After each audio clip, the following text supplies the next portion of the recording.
सलाम आदाब नमस्कार, मैं मोहम्मद राशिद और आप लोग देख रहे हैं स्टूडेंट इन्फो। फ़िलहाल हम लोग खड़े हुए हैं जामिया मिल्लिया इस्लामिया के कैंपस के अंदर, जहां हम लोग बात करेंगे आरसीए कोचिंग से रिगार्डिंग, या उससे पहले जो उसकी प्रोसेस है आरसीए एंट्रेंस एग्जामिनेशन। बहुत सारे बच्चों का ये कॉल आ रहा था कि आरसीए के लिए क्या प्रोसेस है, बच्चे कैसे इनरोल्ड हो सकते हैं, क्या एलिजिबिलिटी है, क्या इसका पैटर्न है और क्या सिलेबस है।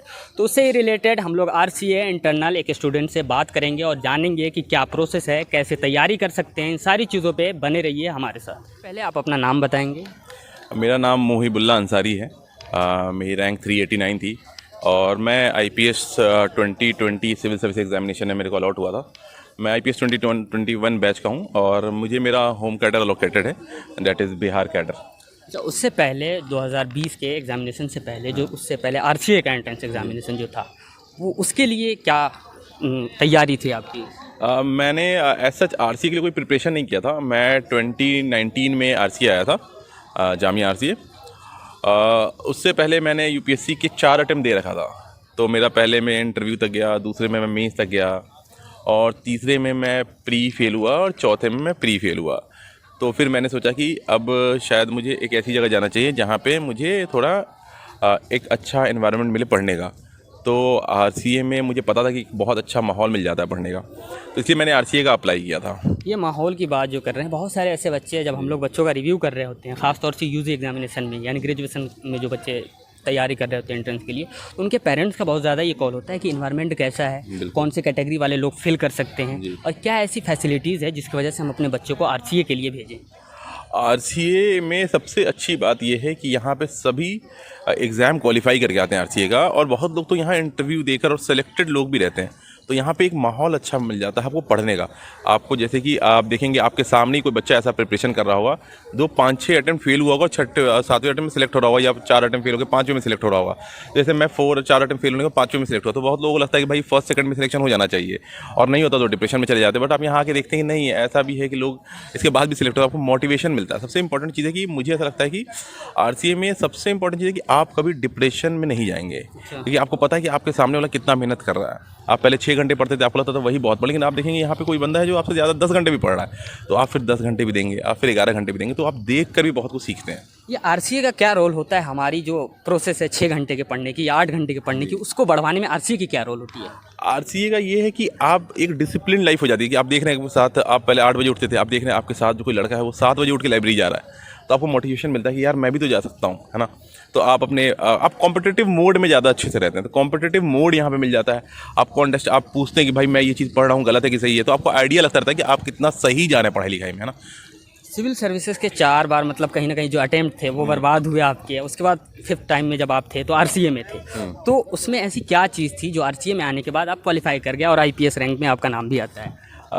आरसीए में सबसे अच्छी बात जो मुझे लगी कि वो ये है कि आप कुछ गलत करें, जैसे कि आपने कोई कौन सी टेस्ट सीरीज़ लगा रहे हैं, कौन सी बुक्स पढ़ रहे हैं, आंसर राइटिंग कर रहे हैं, आपको पता चलता है कि आप सही जा रहे हैं गलत जा रहे हैं, क्योंकि आपसे एक्सपीरियंस लोग हमेशा यहाँ कोई ना कोई होगा जो एक्सपीरियंस होगा और वो आपको थोड़ा हेल्प कर देगा। तो बहुत लोग यहाँ हेल्प भी करते हैं, जैसे मैं था तो कुछ आईएएस आईपीएस भी थे मेरे से पहले, जब मैं नहीं हुआ था तो वो मुझे हेल्प करते। जब मैं सेलेक्ट हुआ तो मैंने बहुत लोगों की हेल्प करी, मैंने पर्सनली बैठा के बताया कि भाई ये आंसर राइटिंग में ये तुम लिख सकते हो, ये चीज़ गलत है, क्योंकि उसमें बस 5-10 मिनट ही जाते हैं, बट उससे हेल्प बहुत मिल जाती है। तो बहुत लोग हेल्पफुल बहुत हैं यहाँ पे लोग, सबसे अच्छी बात ये है। उससे पहले कि हम आरसीए की तरफ बच्चों को लेके आए, लेकिन मैं उससे पहले ये जानना चाहूँगा कि जो आरसीए एंट्रेंस एग्जामिनेशन है उसके जो क्वेश्चन होते हैं किस टाइप से बनते हैं? आरसीए क्वेश्चन जो बिल्कुल ही यूपीएससी पैटर्न में बनते हैं, इसलिए जो लड़के यहाँ पे आते हैं वो एक्चुअली बहुत ज़्यादा चांसेस होते हैं कि वो यूपीएससी भी सिलेक्ट हो जाएंगे, क्योंकि उन्होंने आरसीए क्वालिफाई कर लिया है। तो उनके चांसेस और प्रोबेबिलिटी मुझे लगता है कि बढ़ जाते हैं। एक तो पहला कि वो एग्जाम क्वालिफाई करते हैं, यूपीएससी समझ ले, बिल्कुल मिनी यूपीएससी ही है, क्योंकि इसमें आप देखेंगे कि अभी जो टेस्ट होने में 100 क्वेश्चन होंगे प्रीलिम्स के, प्रीलिम्स टाइप के, ऑब्जेक्टिव टाइप के। जो यूपीएससी में प्रीलिम्स में 100 क्वेश्चन होते हैं ऑन सिमिलर पैटर्न, 2 घंटे में सॉल्व करना है।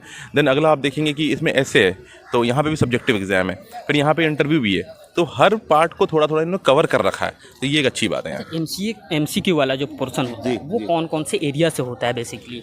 वो कहीं से भी हो सकता है, उसका तो कुछ ऐसा नहीं है, बाउंडेड नहीं है, क्योंकि यूपीएससी का सिलेबस बहुत वास्ट है। बट ये है कि आपको 100% कट ऑफ नहीं जाती, कभी भी 200 नंबर कट ऑफ नहीं होती, हमेशा cut off last time 90s में थी, है ना। तो अगर आप 50% क्वेश्चन भी सही करते हैं तो आप बहुत ज़्यादा प्रोबेबिलिटी के आप सेलेक्ट हो जाएंगे, है ना।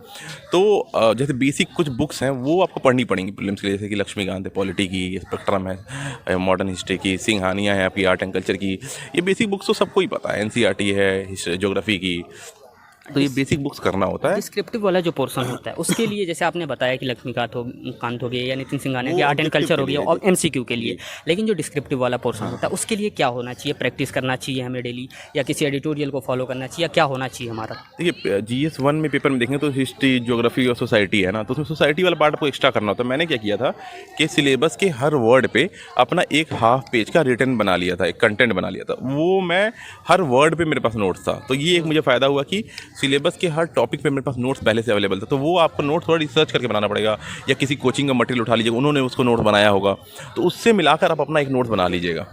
चलिए, मैं उससे पहले ना कि अभी आगे क्वेश्चन में पढ़ेंगे, लेकिन यहाँ पे मैं रोकूंगा और कहूँगा कि वो जो आपने नोट्स बनाया तो वो शायद अगर PDF में हो तो बच्चों के लिए प्रोवाइड करा दे तो बहुत हेल्पफुल होगा। बिल्कुल मैं प्रोवाइड करा दूंगा, लेकिन अभी वो PDF फॉर्मेट में है नहीं, वो मैंने खुद हैंड रिटन बनाया था और मैंने यहीं RCA में लोगों को दे दिया है। तो बहुत यहाँ पे बहुत लोगों के पास मेरे नोट्स हैं और बहुत सारे टॉपर जो यहाँ से गए हैं उनके भी नोट्स अवेलेबल हैं।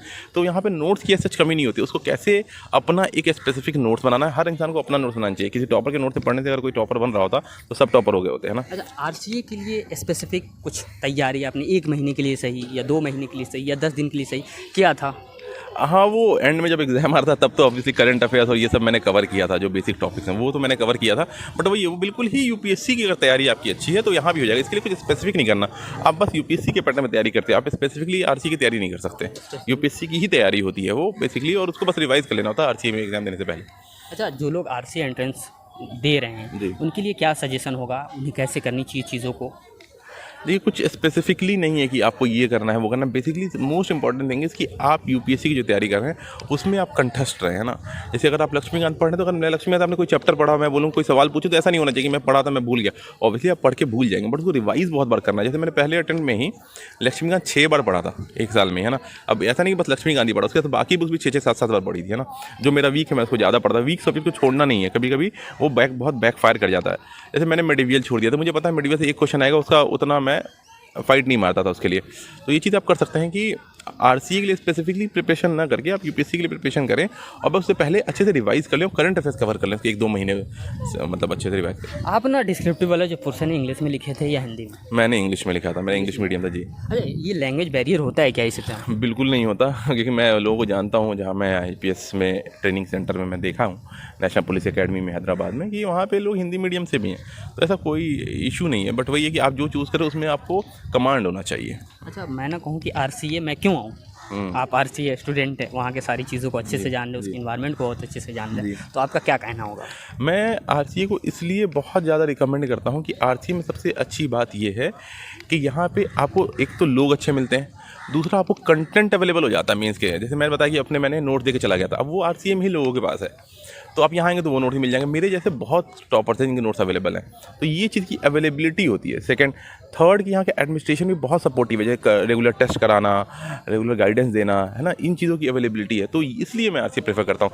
एक जगह पे कहीं ऐसा शायद इंडिया में बहुत कम जगह पे ऐसा होता है जहाँ पे गाइडेंस अच्छी मिलती है। भले यहाँ कोचिंग उतना स्पेसिफिकली हर टीचर आके ना पढ़ाता हो, बट यहाँ पे जो बच्चे होते हैं वो आपको बहुत हेल्प कर देते हैं। यहाँ का एडमिनिस्ट्रेशन होता है वो आपको चीज़ों को सपोर्ट कर देता है। जैसे आपको कोई क्या होता है कि जैसे मेंस से जस्ट पहले मेंस के लोग टेस्ट लगवा देते हैं, वो बहुत इंपॉर्टेंट है, उससे आपको बहुत फ़ायदा होता है। क्योंकि आप क्या होता है कि 100 लोग साथ लिख रहे हैं, आप लोग 120-30 लड़के यहाँ मेंस का टेस्ट लिख रहे होते हैं, तो आपको पता होता है आप कहाँ स्टैंड कर रहे हैं। और गलत हो गया तो आप वही टेस्ट पेपर लेके जाते हैं जिसके अच्छे नंबर है, दिखा देते हैं भाई ये देखना मेरे क्या गलती हो गई, तो वो बताता है भाई ये देखिए यहाँ मैंने ये चीज़ किया था, इस नंबर है तो भी एक चीज़ कर, तो वो चीज़ बहुत हेल्पफुल हो जाती है। मैं जैसा कि जानता हूँ आर्ट एंड कल्चर हो गया नितिन सिंघानिया की, लक्ष्मीकांत की, इतनी पतली सी बुक नहीं, बहुत अच्छी खासी मोटी है। जो लोग 3rd ईयर में वो चाह रहे हैं कि ना हम अपने ग्रेजुएशन के बाद ईयर गैप ना करके डायरेक्ट RCA जाएं, तो उनके लिए क्या सजेशन होगा, कम टाइम में कैसे चीज़ों को हम करें? क्योंकि बहुत सारे ऐसे बच्चे हैं RCA छोड़िए, वो तो UPSC निकाल रहे हैं जैसे ही कॉलेज खत्म होता है उसके बाद, बहुत से ऐसे बच्चे हैं, बहुत दिनों की तैयारी होती है। बहुत बिल्कुल सही बात है, बहुत दिनों की तैयारी होती है।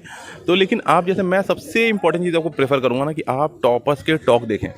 बहुत सारे कोचिंग वाले हैं, यूट्यूब पे चैनल्स हैं जो टॉपर्स के टॉक अवेलेबल हैं बहुत सारे, आप उन टॉपर्स के टॉक को देखें और उससे देखें कि आपको क्या काम का लग रहा है। हर टॉपर का टॉक हो सकता है इंपॉर्टेंट ना हो, बट उसमें कुछ बातें होंगी जो आपको मिल जाएंगी, 1-2 पॉइंट्स, उसको आप उठा लीजिए, तो उसको फिर आप यूटिलाइज़ करिए। ये चीज़ है।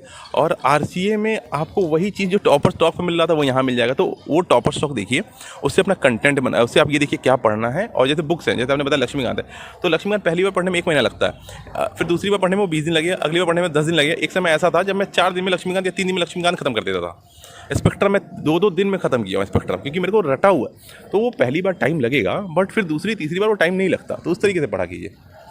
अच्छा, जो लोग मतलब तैयारी कर रहे हैं, तो ऐसा है कि यूपीएससी मतलब इतना आसान काम नहीं, आप आरसीए पहुंच गए इजीली, क्योंकि 4 साल आप यूपीएससी दिए, बिल्कुल। उसके बाद आरसीए में, तो वो क्या आपकी स्ट्रेटजी थी जिसके वजह से आप IPS qualify?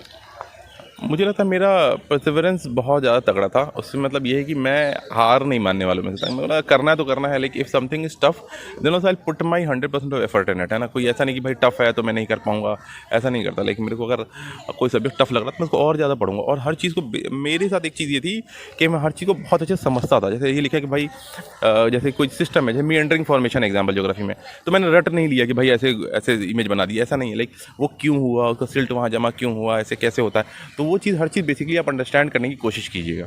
RCA as a catalyst आपके लाइफ में रोल प्ले किया है? आरसीए में मेरे को 2 चीज़ें बहुत फ़ायदा हुआ। पहला कि मुझे बहुत अच्छे दोस्त बने यहाँ पे, like I got like my best friends from this place. And second कि जो पढ़ाई में हेल्प थी ना, वो ये थी कि आप दोस्तों से डिस्कस कर सकते हैं। आपको कहाँ पे ऐसा प्लेस मिलेगा जहाँ पे आपको इतने सारे टॉपर्स एक जगह पे मिल जाएंगे। हर साल 30 से 40 लड़के सेलेक्ट होते हैं। 30 से 40 आपको पता, एक तो पता होता है कि 10 कौन से हैं वो पता होता है, 20 भले पता लगा मुश्किल है 30 की कौन कौन से हैं, बस 10 तो या 5-10 तो आप बता ही सकते कौन है। तो आपको वो लोग हेल्प कर देते हैं। और यहाँ पे जो टॉपर्स अवेलेबल हैं वो भी तो आपको हेल्प कर रहे हैं। तो ये चीज़ है। चलिए, मैं आशा करता हूँ और दुआ करता हूँ कि आप अपने रैंक को और अपग्रेड करिए। अभी तैयारी कर रहे थे? नहीं, मैंने अब मेरा ख़त्म हो गया, खत्म कर दिए? जी। तो अभी मतलब किस साल छोड़े अभी आरसीए को? पिछले साल ही मैंने आरसीए, तो मैं बस सिलेक्शन होने के बाद मैं यहाँ से चला गया। 1 साल एक्स्ट्रा रुका था ईओ लेकर, इंटरव्यू दिया था उस साल, तो उस साल नहीं हुआ। या रैंक अपग्रेड करने का नहीं? नहीं, अभी तो ऐसा कुछ नहीं है। ऐसा कुछ नहीं। चलिए, बहुत बहुत थैंक यू हमसे बात करने के लिए। Thank you for